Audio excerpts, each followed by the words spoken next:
Es runāšu pacientiem zināmā valodā, uzņemšanas nodaļā. Skaidri zinām, ka pacienti atnāks arī ar infekcijām, atnāks arī ar gripām, un absolūti nav nepieciešams, ka plānveida pacients vēl jau vairāk, ja viņš ies uz operāciju, kas ir dienas stacionārā, viņš saskarsies ar gripu, un tad viņam viss slikti. To mēs negribam pieļaut, un tad mēs, kā saka, izdarīsim sliktāk nekā gribētu. Tas, pie kā mēs strādājam, un ar ko varbūt negribu lielīties, bet ar ko varbūt Bauskas slimnīca atšķirās no citām, jo mēs domājam par Bauskas novadu kopumā. Tas nozīmē to, ka mēs veidojam šo te ekosistēmu, kas ir veselības aprūpes ekosistēma Bauskas novadā, lai to īstenot, skaidrs, ka mums ir neskaitāmi sadarbības partneri, lai mēs šo te varētu. Vairāk, kad ir ļoti daudzas lietas un posmi, kas ir jāattīsta, un mēs neskatāmies uz 5 gadiem, mēs skatāmies vairāk, te ir minimums 2030. gads. Kāpēc? Tāpēc, ka arī plānošanā nepietiek ar to, ka mēs skatāmies 3 gadus, 5 gadus uz priekšu. Tas ir tas jautājums, ka tas nav tikai finanšu efektivitāte, tas ir arī jāpadomā par tiem speciālistiem, kas tur strādā. Es aizskāru ļoti jūtīgu tēmu, dzemdības, bet tas pats attiecās uz traumatoloģiju, tas pats attiecās uz insultu vienību, tas attiecās pilnīgi uz visiem profiliem. Lai mēs uzturētu kvalifikāciju, nepietiek ar to, ka ir viens pacients reiz kādā laika periodā. Mums ir svarīgi, lai tas speciālists darītu visu laiku to darbu. Kā piemērs, man arī Līgas kundze jautāja, vai tad es esmu atnākusi no zemesargu apmācībām šobrīd? Jā, es esmu. Un kas mums ir svarīgi, mēs mācāmies arī intravenozās injekcijas un katetrus likt. Ko tas nozīmē? Tas nozīmē to, ka es varēšu viņas mierīgi uztaisīt, ja es viņas taisīšu regulāri. Ja man būs pārtraukums kaut vai mēnesi, kaut vai 1 nedēļu vai 2 nedēļas, piedodiet, man rokas sāk strīcēt, un tad es atkal bakstīšos par to vēnu. Potenciālos rezidents, kuri gribētu pie mums strādāt, bet mums neiedala budžeta priekšroku. Te mēs runājam arī ar veselības ministriju, ar Kristīnu un arī ar stradiņiem par to, ka nevar savādāk mazliet. Vienalga pieturoties ir tā, ka ir šie te speciālisti konkrēti ir nepieciešami reģionos, bet ir speciālisti, kuri uzreiz 6. 5. gads viņi pasaka, nē, mēs gribam Bausku, tā mēs kā šī 2 gados mēs visu laiku zaudējam savus potenciālos kardiologus, jo viņi ir tik labi, ka viņi tiek budžetā, kad mēs viņus, saka, netiekam pie viņiem. Pārvest pacienti arī ar šo te telpu. Tas nozīmē to, ka mēs strādājam ļoti aktīvi, ārpus komforta zonas. Tas nav mūsu personālam ļoti, kā lai saka, hei, es labprāt.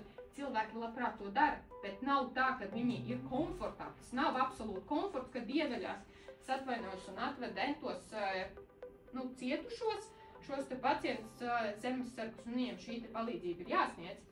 Un tā ir pavisam cita. Un kāpēc? Un tad, kad viņi saņem savus parastos pacientus, ir vieglāk. Kāpēc? Tāpēc, ka viņi ir pieraduši arī strādāt ārpus komforta zonas. Un kāpēc ir arī, jā, es pati esmu arī zemesargē, un varbūt tas ir tāpēc, tas ir varbūt iemesls, kāpēc es par to tik ļoti domāju, bet no otras puses mums visiem ir jāsaprot to, ka pēc būtības aizsardzība nevar eksistēt bez medicīnas un veselības. Tāpat arī aizsardzības, kā lai saka, zemesardzē. Nevar strādāt zemesardze bez medicīnas rotas un militārās medicīnas. Pamats es vienmēr teikšu, ka veselība un medicīna ir primāri. Nebūs mums iedzīvotāji. Nebūs nevajadzīgi aizsardzība, jo nebūs kas karo. Vienu reizu es atvainojos, kā lai saka, ievainos, tas cilvēks būs ārpus jau. Tad, kad ir medicīna, civilā un militārā, tad šo te pacientu, jeb cietušo izārstē, cik var, un viņš var doties tālāk. Tas pats arī ar slimojošu pacientu. Nebūs medicīnas, viņš saslims un tur viņš arī paliks. Viņš neatgriezīsies nekad ekonomiskajā zonā atpakaļ un nekādus nodokļus nepelnīs. Tāpēc, te mēs vienmēr domājam, sākam ar vienu daļu un aizmirstam par to, ka pēc būtības atkal jautājums vista vai ola, kas ir pirmā. Anatomija mācīsies, fizioloģija mācīsies, un es saprotu, kas ir saslimšanas skaits, un es saprotu arī profilakses nozīmi kā tādu. kā uzņēmējdarbību, un šobrīd es apgūstu arī militāro medicīnu, kas ir Ziemassvētku karavīru galvenais. Bet tā praktizējusi kā ārste? Nē, es neesmu praktizējoša ārste. Un jums Bauskas slimnīca cik ilgi vada? Šobrīd pilns 3 gadus. Man ir jautājums. Sakiet, atgriežoties pie tās statistikas, jūs sakat, ka strauji palielinājies to pacientu skaits, ko atved neapliekamā medicīniskā palīdzība. Vai tas tomēr nav saistīts ar to, ka ir valstī ļoti liels problēmas ar pieejamību pie mediķiem, pie speciālistiem uz izmeklējumiem? Kad cilvēks tādā krīzes situācijā, viņam vienīgais, kas paliek, neapliekamā palīdzība. Te es teiktu tā, ka noteikti ir vairāk faktoru, un mēs nevaram pateikt lokāli, paskatoties uz savu statistiku un izsecināt par to, ka tas ir tikai dēļ kaut kāda pakalpojuma pieejamības trūkuma. Mums ir jāskatās uz kopējo saslimšanu un kopējo hospitalizācijas skaitu Latvijā. Statistikas nav, kāpēc cilvēks nonāk ātrā palīdzībā? Bet tur bija 59%. Tur bija trauma 59%. Jā, trauma, tas ir vairāk ir citāds. traumatiskie pacienti. Par terapiju skatās. Kad pēc būtības terapeitiskie pacienti, tie ir tie hroniskie pacienti, kuri akūto, kā lai saka, viņi var būt akūti, vienkārši akūti terapeitiskie pacienti pirmo reizi, es nezinu, sirds problēmu, piemēram, vai pneimonija pacientam un viņš nevar pelpot, piemēram. Bet tāpat laikā akūtā saslimšana arī gripa, arī Covid pēc būtības, viņš veicina hronisko saslimšanu aktivizāciju, jeb šo pāsinājumus, un tā iemesla dēļ viņš tiek stacionēts. Tāpēc es teiktu tā, ka primāri, ja mēs skatāmies uz slimnīcas fona, tad, protams, šie pacientu skaits mums pieaug, neskatoties uz to, ka mums ir 12 stundu ķirurģiskais profils. Respektīvi uzņemšanas nodaļā, ķirurgs, šobrīd arī traumatologs var būt, bet pēc būtības, tad te ir jāizdala. Ja mēs gribam pateikt, ka tā ir pakalpojuma pieejamības trūkums, tad mums savu statistiku ir jāsalīdzina pret Latvijas statistiku kopējo hospitalizācijas plānu.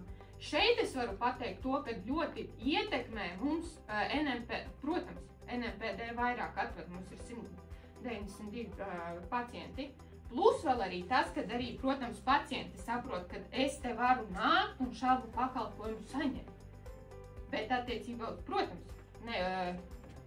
saulaicīgi nesniegta ambulatorā palīdzība un arī pēc būtības, kas vēl ir svarīgi, ģimenes ārstu pacienti un kompetence, jo joprojām ir šie te gadījumi, kad es labāk aiziešu uz uzņemšanas nodaļu. Tāpēc, ka ātrāk nevis es gaidīšu savu ģimenes ārstu. Un, tā ir tā statistika, ko nevar uzreiz,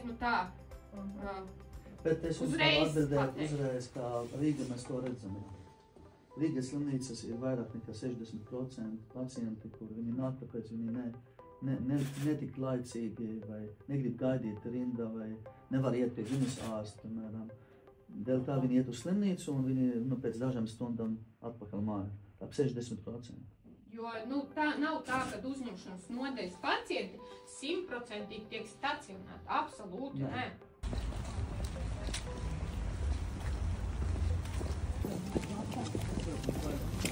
Šeit bija virtuvē, un viņi ilgu laiku arī izīrēja pakalpojumu sniedzējus, un šobrīd ir tā, ka, ja mēs skatāmies no ēkas struktūras un uzbūves, tad tā ir labākā vieta uzņemšanas neatliekamai palīdzībai. Te mēs arī redzam arkas, skatīsimies pēc arhitektu domām, kad varbūt vienu arku mēs varēsim saglabāt, ļoti ceram, bet mēs arī saprotam, ka primāri vienmēr ir pacientu drošība un ēkas drošība un stabilitāte, līdz ar ko mēs nevaram riskēt, domājot par tikai arku un skaistumu un aizmirstot par drošību. Un šeit tad attiecīgi būs šī pacientu, neatliekamo pacientu veikšana un attiecīgi šeit ir nosacītā tā registratūra, kas attiecās uz vispār medicīnisko pakalpojumu sniegšanu, tajā skaitā ventilāciju, tajā skaitā atjaunot siltumā, kas ir iekšējie komunikācijas tīkli. Tas nozīmē to, ka tas nav tikai mūsu iegriba, tāpēc, ka mēs tā gribam, nē. Un Es teiktu tā, ka tas ir viens, un otrs arī struktūra, ko nozīmē neatliekamā uzņemšanas nodeļa mainījusies. Tas nav tā, ka kā ir bijis 185 gadus atpakaļ, kad ir vienkārši kabinetiņi, pacienti ieved un tad kaut ko izdara. Nu, nē, ir noteikti pacientu ceļš, kā šo te pacientu, kas ir neatliekams, vai tas ir plānojot pacients, kā viņu šo pakalpojumu sniedz. Primāri ir jābūt arī ārsta kabinetiem, ir jābūt pieejamībai attiecībā uz izmeklējumiem. Un šam te visam pacientu ceļam neatliekamajā uzņemšanā ir jābūt pēc iespējas īsākam. Viens no finansējuma avotiem ir šis TRF fonds, kas bija ap 400 000, bet skaidrs, ka ar to nepietiek, un to mēs varam virsīt tikai uz neatliekamās uzņemšanas nodeļas būvniecību, un dienas stacionārs būs uz mums pašu rēķina. Apelējums te nav, ja? Tā kā Stradiņas slimnīca. Mēs esam diezgan daudz visu kaut ko atradušas apakšā, bet kas viss vecās sijas un viss, kas bija kaut kādīgs sācis bojāties, mēs absolūti visu esam nomainījuši. Par visu mēs esam ziņojuši pasūtītājiem. Bet tas ir iespējams izdarīt, ja ir bijis pelējums, tad jautājums kāds, jo redziet, vēsturiski jau pamati ir veidoti savādāk. Un mēs nevaram salīdzināt Stradiņu slimnīcas korpusu ar esošos šo te korpusu. Tas ir viens, otrs Stradiņos ir pazemē, telpas. Tas ir cits jautājums, un te jau mēs strādājam ar šo, ar ko mums jāsaskarās ar to, ka pēc būtības ir daļa arī ar, tāda, ar atjaunošanu. Pēc būtības atjaunošanu.